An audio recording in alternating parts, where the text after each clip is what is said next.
I was in Vienna on an assignment. Sweetie, do you want milk in your coffee? Sure. And we had a conversation, and she finally said something about, I met someone. And from the tone of her voice, I knew he was the one. You know, Jonathan, he's my best friend. He's my rock, I'm his rock. You know, I'm thankful every single day that I have him in my life. Heidi and I lived in Japan. Our oldest child, Jennifer, was born. And we had a great, life, I guess, that any couple would have with having their first child. All right, have a good day, sweet. I love you. Kiss. Delicious. Okay, let's go. Jennifer, don't forget to take your speech with you. All right, love you. After a period of time, we started talking about, geez, it would be great to have a second child. Hannah was born premature. It was a shock to have a child born that early in an emergency situation. Heidi and Hannah both were not in very good shape, but they both pulled through. I mean, she was just very exciting to have her, but she was very tiny. When Hannah was born, and Jennifer was 2.5, I used to tell Jennifer, don't worry, Hannah's gonna grow up one day. You guys are gonna be best friends, I promise. You're gonna be best friends. Sure enough, Hannah used to follow around after Jennifer. They would, you'd see them holding hands, and, I have pictures of them playing dress up together, and, the starts of a tea party, and, it was moving in the direction that we thought it would. What happened after that?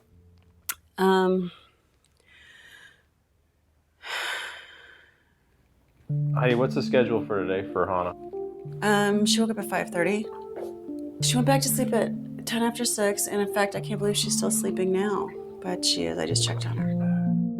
By 18 months, she was walking and saying words, and by 2 years old, she had as many words as any other child, if not more. We were very happy. It's like, oh, we don't have to worry anymore. Hannah had developed a very good vocabulary for her age, but her motor skills were not where they should be. I think when I knew something was really wrong, she was 2.5, and she started blanking out on me. I felt like I'm losing my girl. Like, where's Hannah going? I would take pictures and I would tell all the children to smile and look at me, and everyone would be smiling in the picture, but Hannah would just be like, looking off, not like, hello, Hannah, where are you? Like, she was completely gone. I can't quite explain it.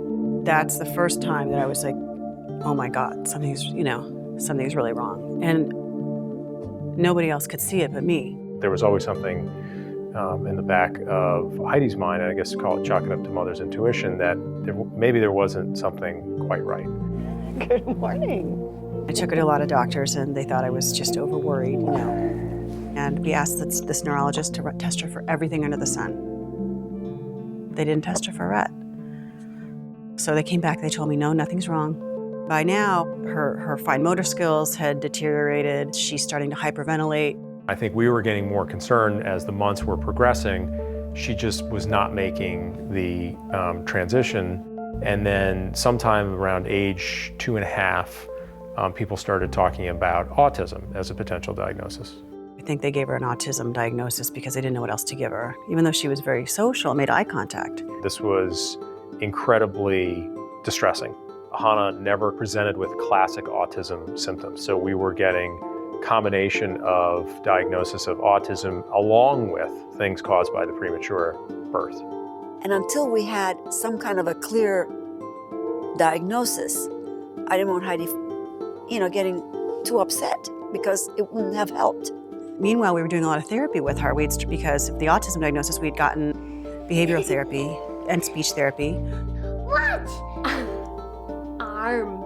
All of a sudden, she stopped walking up and down the stairs, stopped jumping on trampolines, went down to one-word utterances. She stopped, swallowing. She was gagging on her food. She started tremoring, like shaking like this. Her arms shook, and she collapsed to the ground. Took her to the doctor. At the emergency room, they had run a number of tests and could not really put their finger on anything. And I was just like, great, now there's gonna be another doctor telling me, that I'm out of my mind, that, she's got some sensory stuff. We don't know, because nobody had known. And, here we're at it, now it's been a year. At the emergency room, she was in full-blown I hyperventilation. remember they were asking me questions, and I was so desperate. I just told them everything that I'd ever seen. It was actually the first time I really felt someone was listening to me. It was interesting. She'd also been starting this hand movement, where she'd been wringing her hands all the time. And the doctors at the ER asked me about the hand wringing. And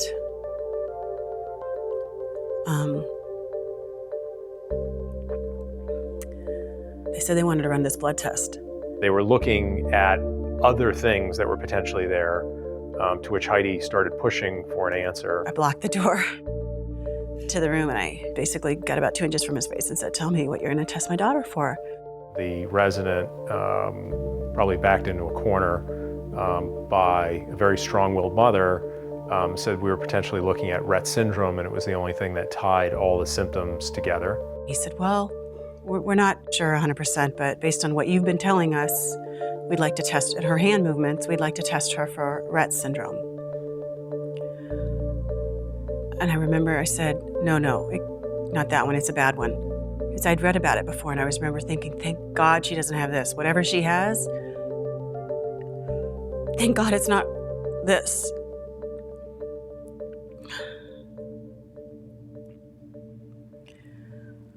But it was. Tip me over and pour me out. Tip me over and pour me out. Did you like that, Hannah? Papa, teapot. Teapot, that's right. That's right. Hi, my name is Jennifer. My sister has Rett syndrome. She cannot talk very well. She cannot use her hands or move around very well. Oh no! She can hear you. She can understand you. She is smart. That is so silly, isn't it, Hannah? Isn't that so silly? Can I give you a kiss? I love you. I remember thinking, I'll take autism back. That's what I said, actually. And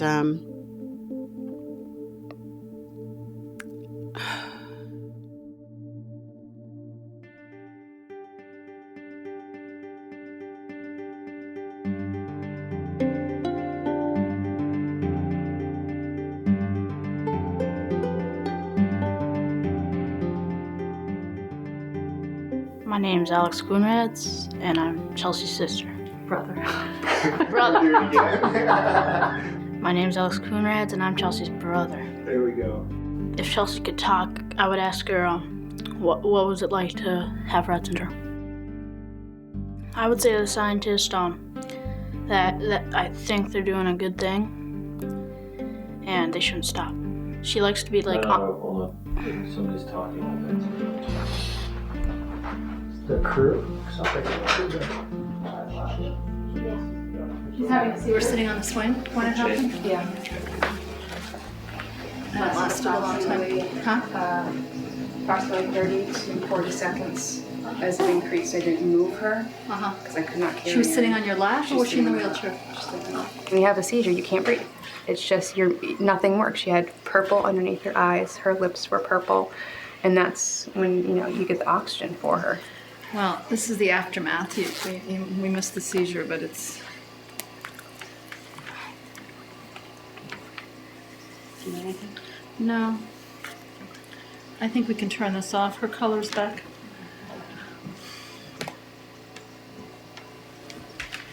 Sometimes seizures will make her sleep, knock her out. Sometimes they'll make her hyper. I don't know what this one will do yet.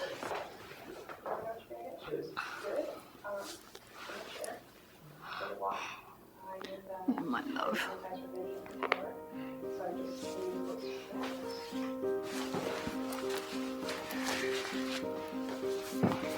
I feel sorry for Chelsea. Probably feels very scary.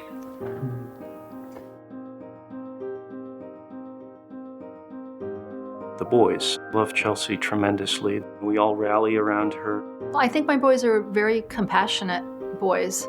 Alex loves her to death. He's just been really good at articulating himself and understanding the disease. Rett syndrome doesn't really let you do anything. It affects your brain and I think your nerves.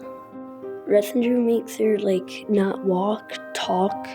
She has seizures really often, and she like really can't control herself a lot.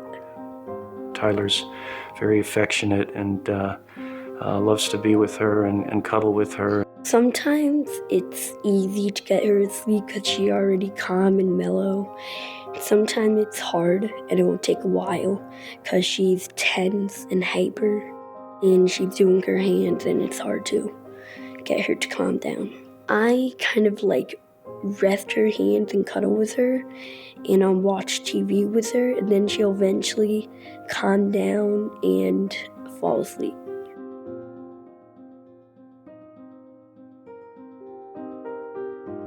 Well, I've been obviously very, very lucky as a father of a Rett child to have Monica being such a fantastic mother to Chelsea and my sons. Then, of course, you know, the whole foundation. She's just been tremendous in the entire Rett world. The mission of RSRT is to accelerate the development of treatments and cures for Rett syndrome and related MECP2 disorders. How does that make you feel when you're seeing your mom work so hard, trying to find a cure for Chelsea all the time? Well, it makes me feel proud, and it makes me feel sort of sorry she always has to work so much. They've grown up with the knowledge that what mommy does helps, hopefully eventually will help Chelsea. She's up, you know, usually 12, 1, sometimes 2 o'clock at night, doing her emails, networking, making calls with new parents and existing parents. So it's been a very intense focus of her, and I'm very proud of her.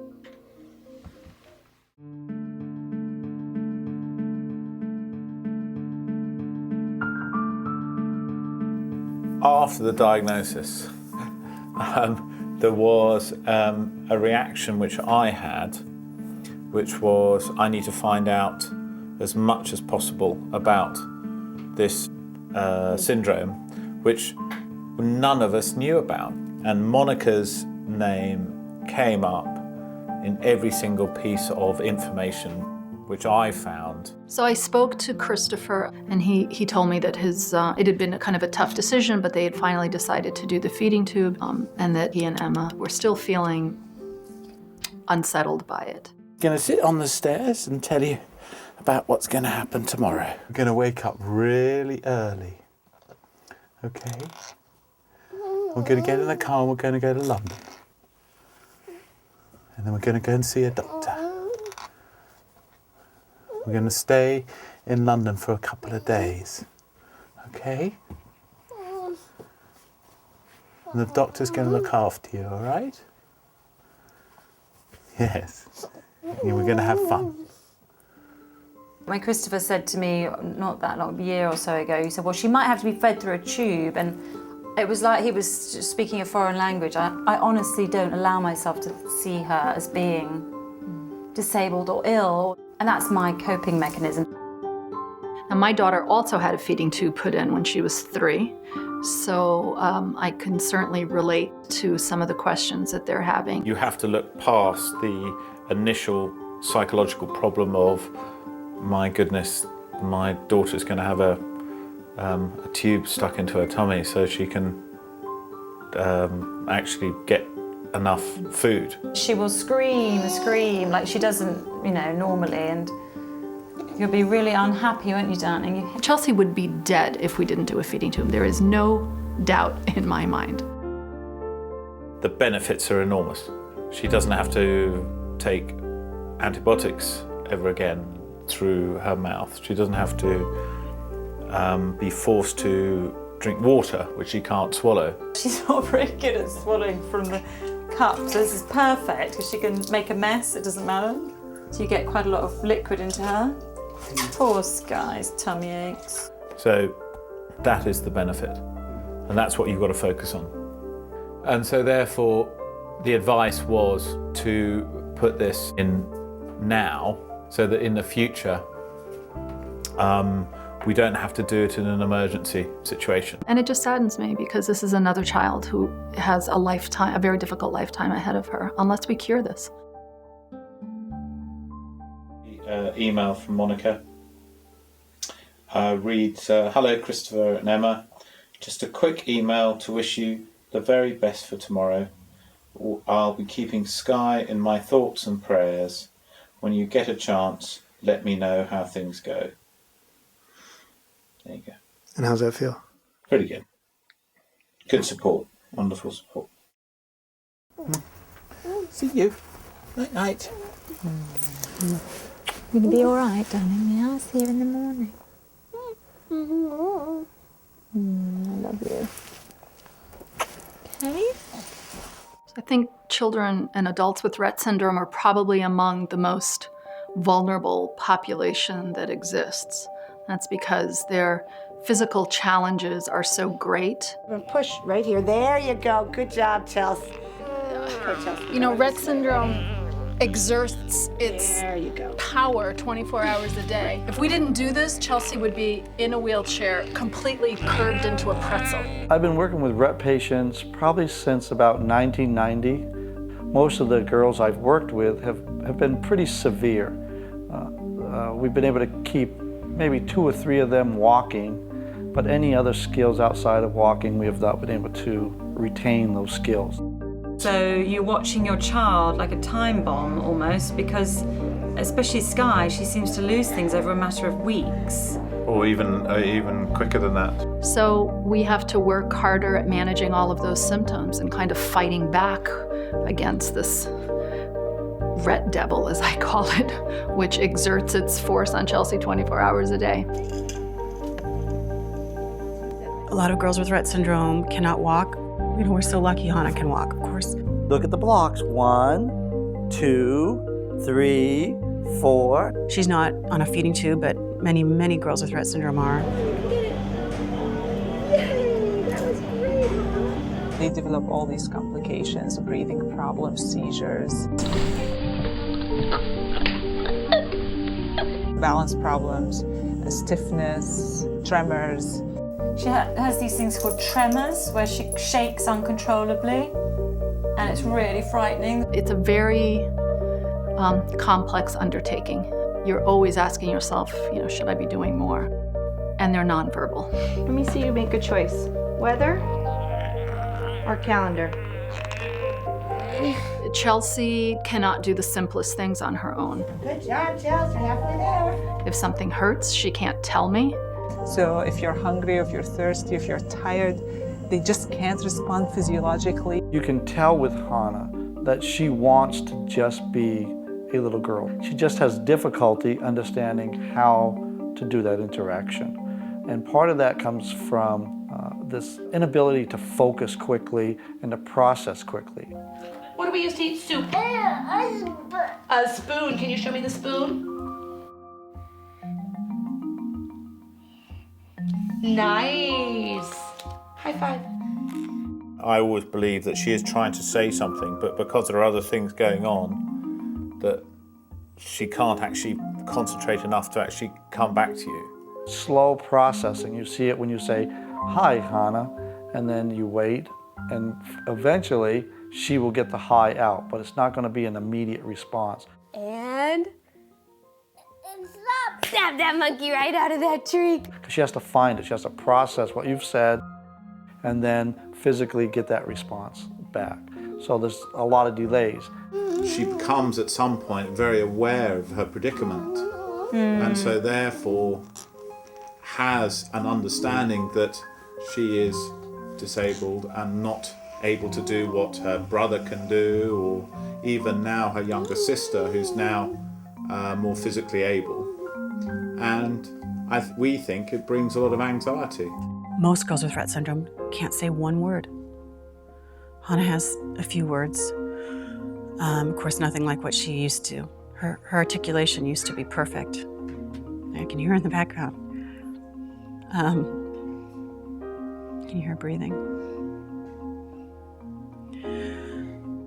The things I like about my sister are that she could smile, giggle, look you in the eye. When she looks me in the eye, She like tells you that I love you.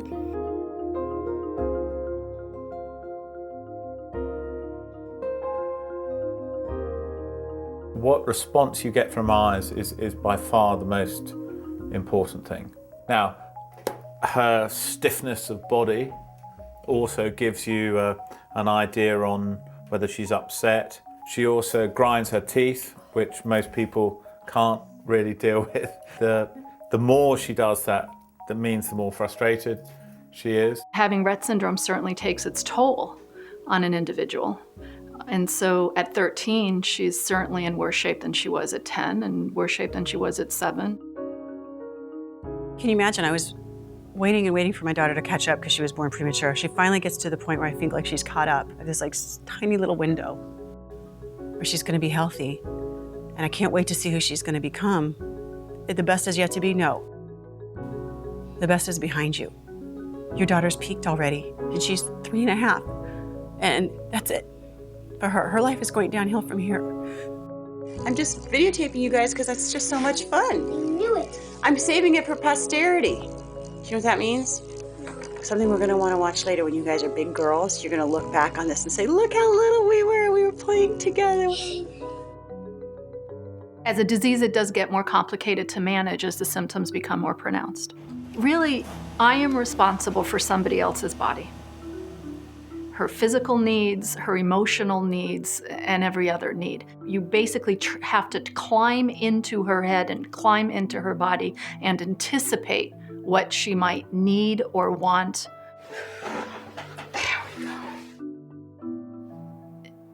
You have to bring the world to her.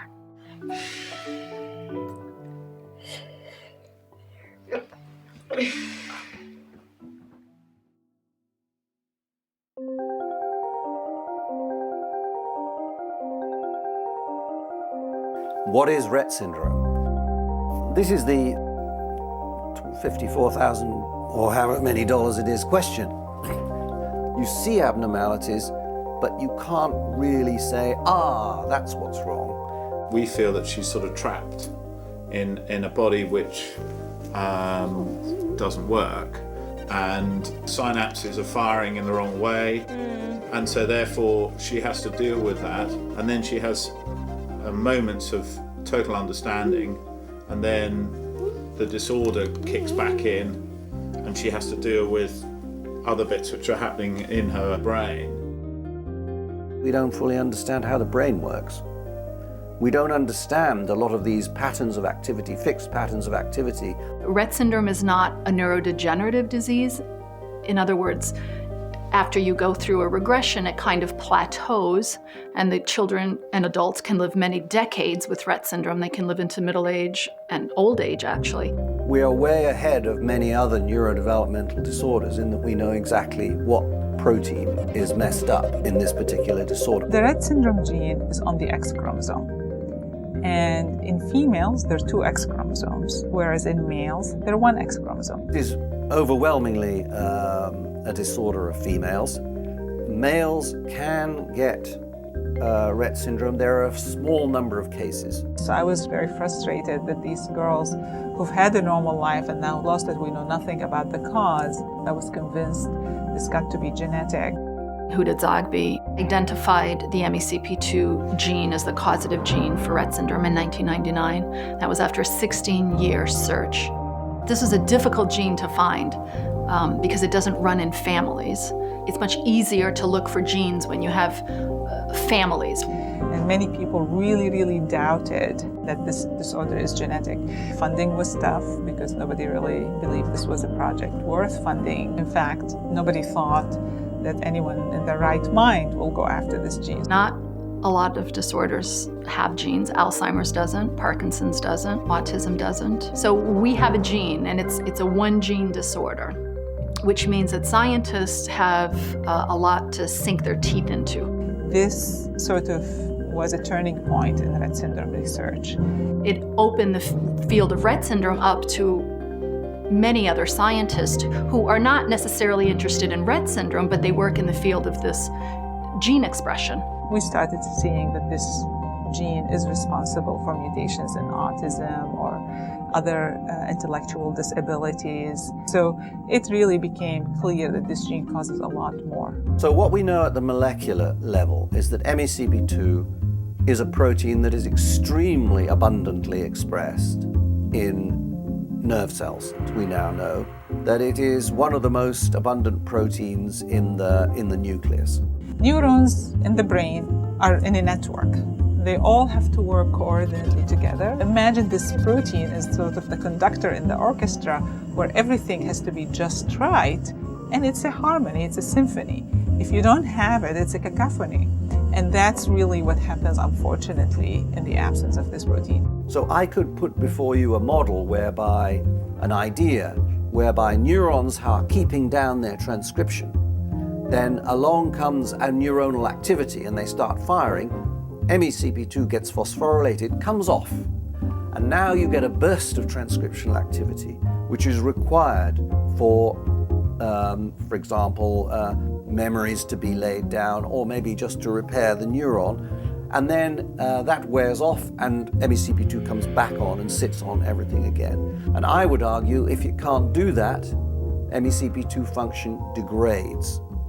And that degradation of function is Rett syndrome. And I personally like the idea that Rett syndrome and autism are the result of a failure to properly maintain these complex cells, and that MECP2 is part of that maintenance process.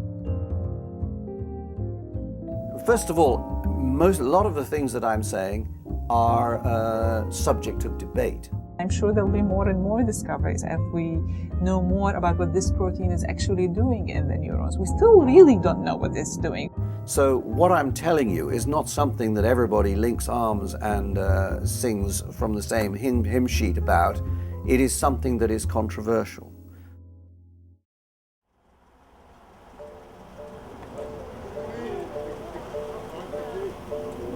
The concept which we talked about last night of Skye being totally aware about what was happening, that was just the perfect example of as soon as we walked out, as literally as we picked her up to take her out, she instantly knew that this procedure which we had discussed at length over the last week was happening, and she got frightened. She was very frightened. And she was very, very frightened, as a normal 3-year-old child would be going to have a minor operation. You go to sleep and the nurses will look after you. Well, it was heartbreaking, really. She was in this sort of big gown and she looked like a delicate little doll. She looked so frail. The surgeon said, "We know it's going to be difficult for you, but we can assure you that this is a day-to-day minor operation." And that sort of increases your confidence. Today is very simple. I know it's a big deal for you guys. I feel incredibly confident that we'll then give her a new sort of lease of life and allow her to enjoy her quality of life better. It's the unknown now that, as I'm sitting here, I'm really, really frightened about going back down there because I just don't know how she's going to feel. Okay, we'll see you in a bit. I suppose we've been quite melodramatic about it in some respects.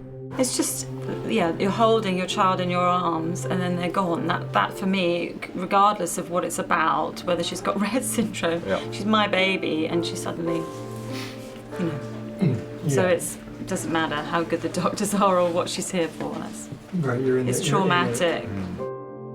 You're always aware in the back of your mind that there will be another horizon, whether it be Skye's spine starting to curve a little bit more or something else happening. And the more you comprehend about how other Rett girls deal with their lives, the easier it is for us to understand what we, will probably have to deal with. That's the thing, isn't it? You don't want to acknowledge that you're going to have to deal with these things. And they keep coming up. But you can't live like that. With a Rett girl, you cannot live, I don't think you can live too far down the road. No, you enjoy every day. It's pretty much certain that things are going to go wrong. Well, I've got to enjoy her whilst she's just in a really good place. And she's gone down a little bit at the moment, but maybe, she'll come back up.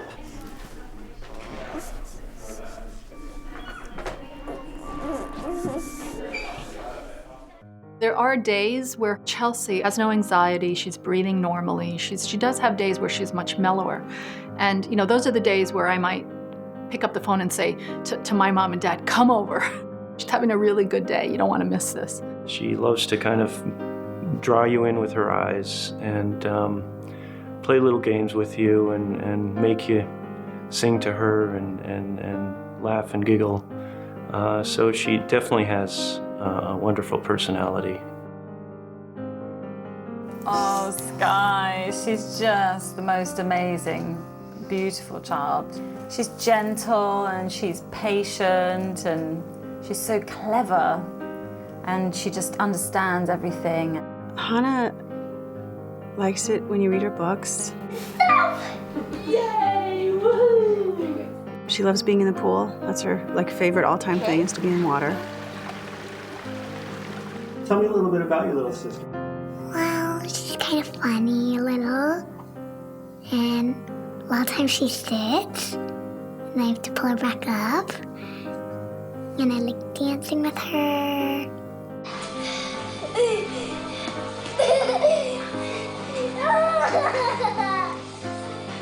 Well, she's my sister, and I really love her a lot.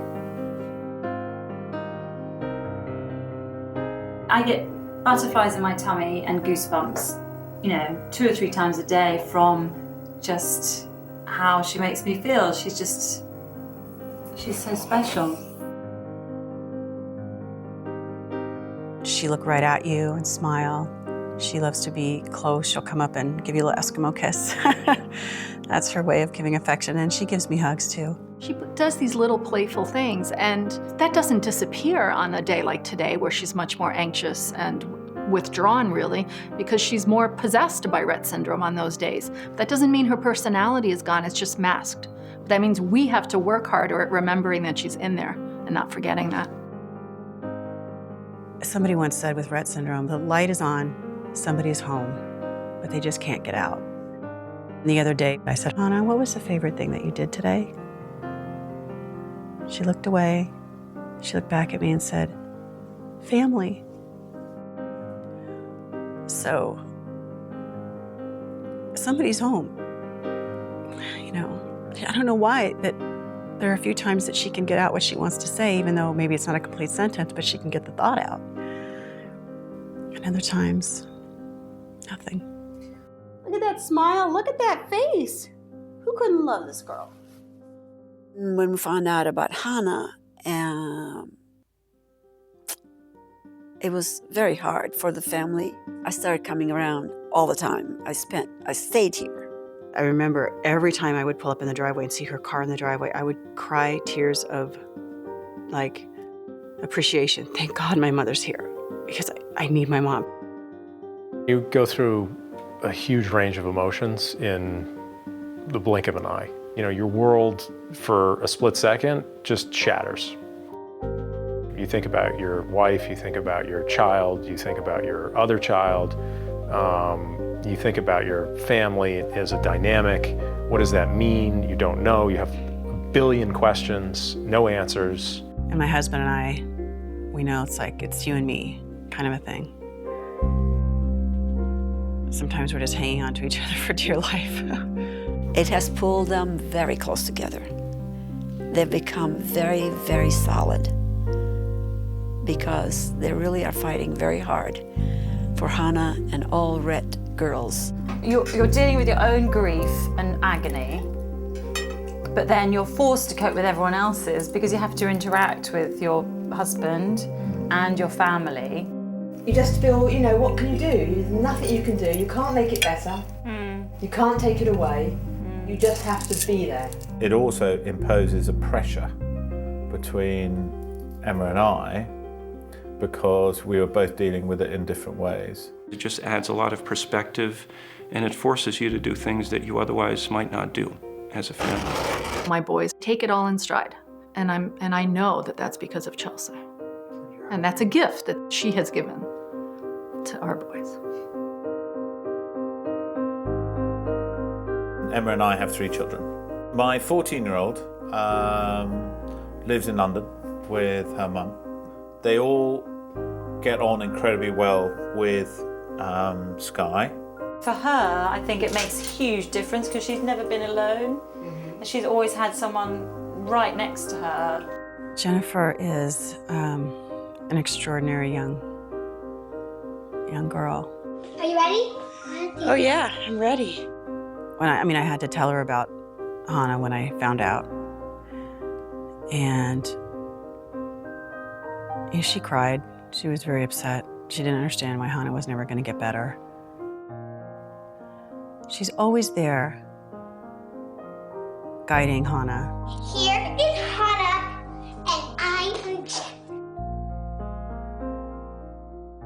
My husband is also very creating balance in our family and being the one that takes the boys skiing and BMXing and mountain biking and all that stuff. So, do I wish that we could do more things together as a family? Do I wish that we could be more spontaneous? Do I wish there could be weekends away?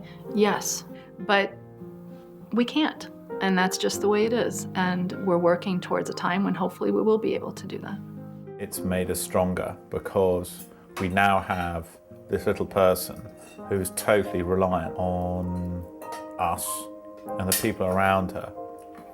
And it also makes you review your view on life, basically. It was the first time that both of us had been hit with something so incomprehensible that we knew there's no way to fix this. And that's why we're looking at the science. Yeah, because the science can fix this.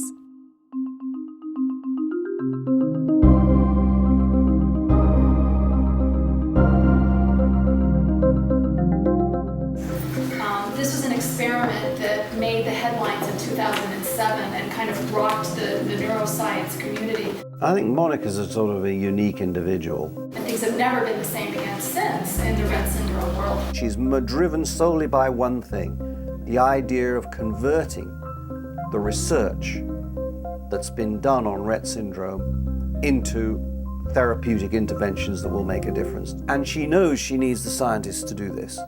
And she is able to talk as an equal, really, to scientists. And RSRT conducts itself as a place that sees the entire world as its laboratory. Raising funds for scientists and keeping on top of the literature and thinking of ways to connect Rett syndrome to other areas just because she found a small link or talked to someone and realized the connection. She thinks critically about the science because she reads everything and she understands things. And I think she actually has helped to push the science forward. I guess some would say that I'm pretty obsessed. I've become very obsessed with finding a cure for Rett syndrome. I mean, it is on my mind pretty much all day, every day. I think the research has been pretty exciting, and it needs to be pursued until we have treatments. In a way, I know it's her way of dealing with Rett therapeutically. Of course, the ultimate result is Chelsea herself, and that's something that we're all patiently awaiting. I think Monica feels so strongly about this because Professor Bird has proven that under certain laboratory circumstances, Rett symptoms can be reversed. We think that this is a reversible disorder. So in 2007, Adrian Bird at the University of Edinburgh was able, through genetic trickery, it's genetic engineering, he was able to develop an animal model of Rett syndrome that basically had this genetic on-off switch inserted in its DNA, so that if you kept the switch in the off position, so that the MECP2 gene was turned off, and it wasn't making its protein, the animal would develop all of the symptoms that we see in the children. But then at will, the switch could be flipped, and the MECP2 gene is turned on, it starts to make its protein, and as the protein levels normalize over a 4-week period, remarkably, the symptoms go away.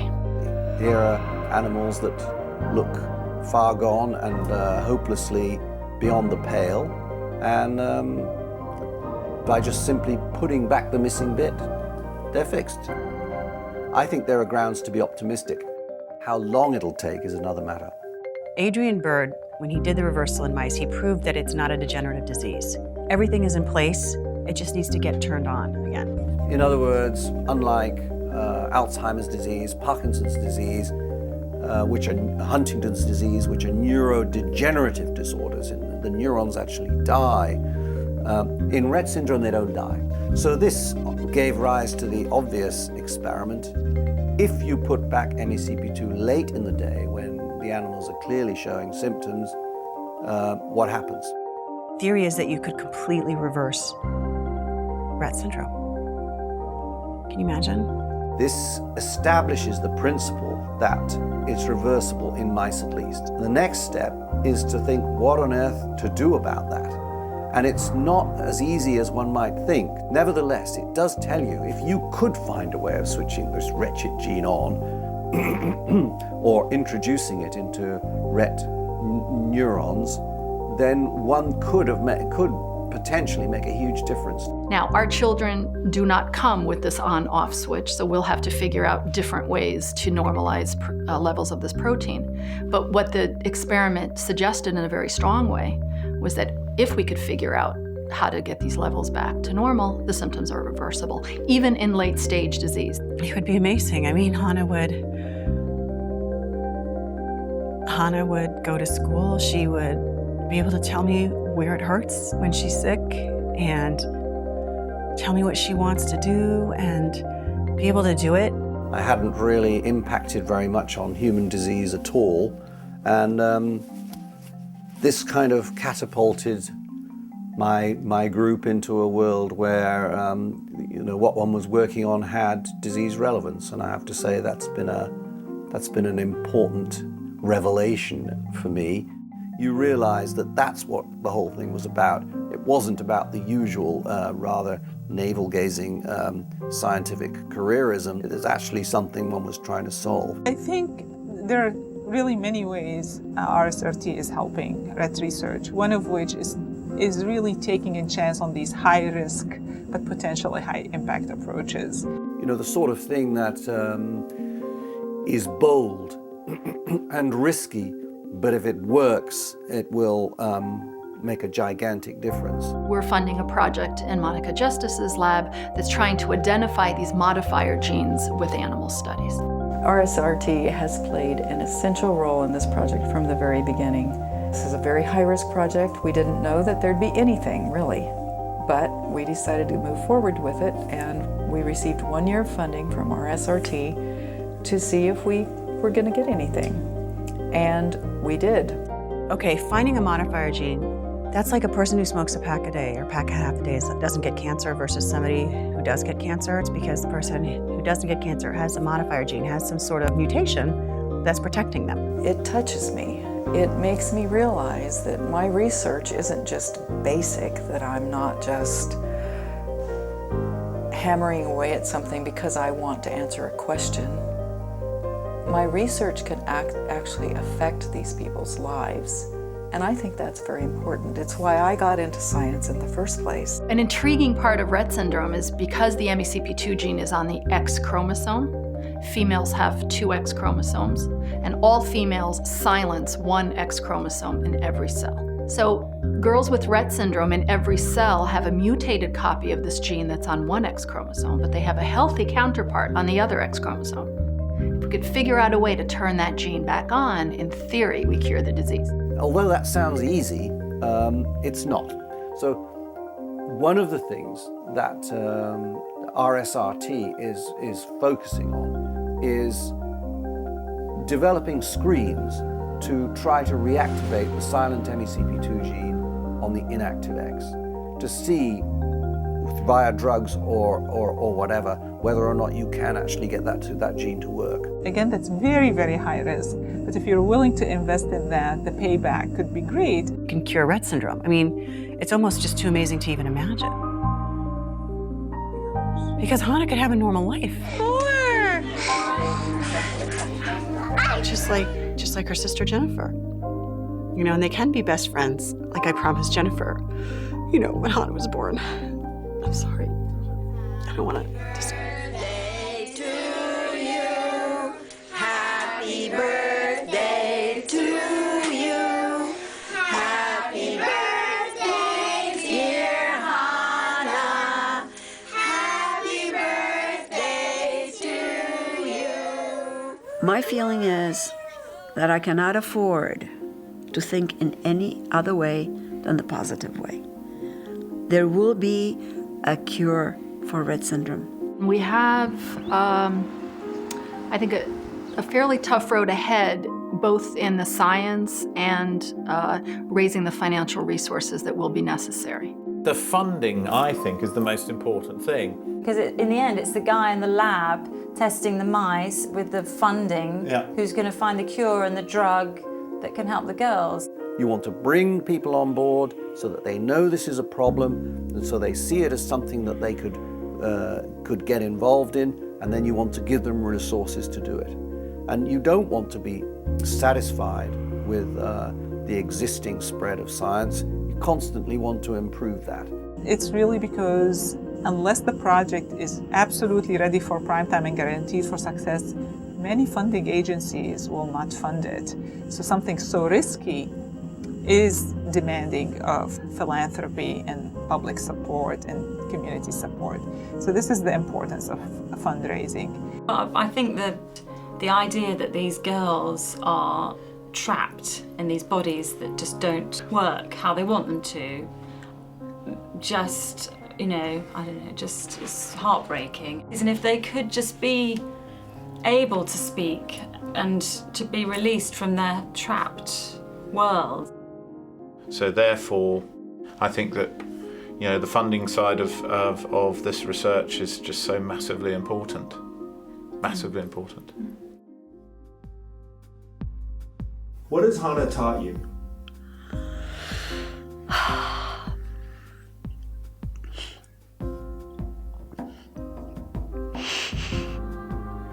To be a better person. To love unconditionally. And to not give up. And kisses. One more kiss. Wow. Oh, she's delicious. You're so smiley, Hannah. Yes, you do.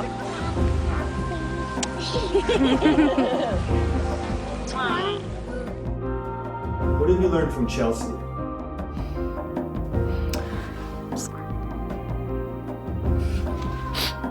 I don't want to cry.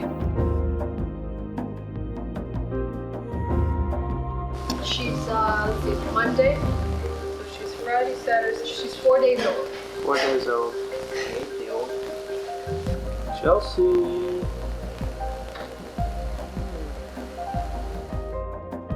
What have we learnt from Sky? I've realised that every child is special and every child has something amazing to give us. I'm blessed to have such a beautiful child, and she brings me more joy than I could ever have thought possible. You can walk home from work and had a pretty bad day and think, well, it's nothing in comparison to what she has to go through on a day-to-day basis. And so it puts it all into perspective. What she's taught me is patience. She really teaches you the meaning of unconditional love. I mean, the love that we feel for her, you can't describe it. All she has to do is flash one smile at you from her heart, and bam, you're re-energized. I've always been a hard worker, but this has brought a whole new meaning to what we're trying to do. Hi there. Hi, beautiful. I know that they're working extremely hard, and I'm hoping that every which way is explored. My daughter's getting older, and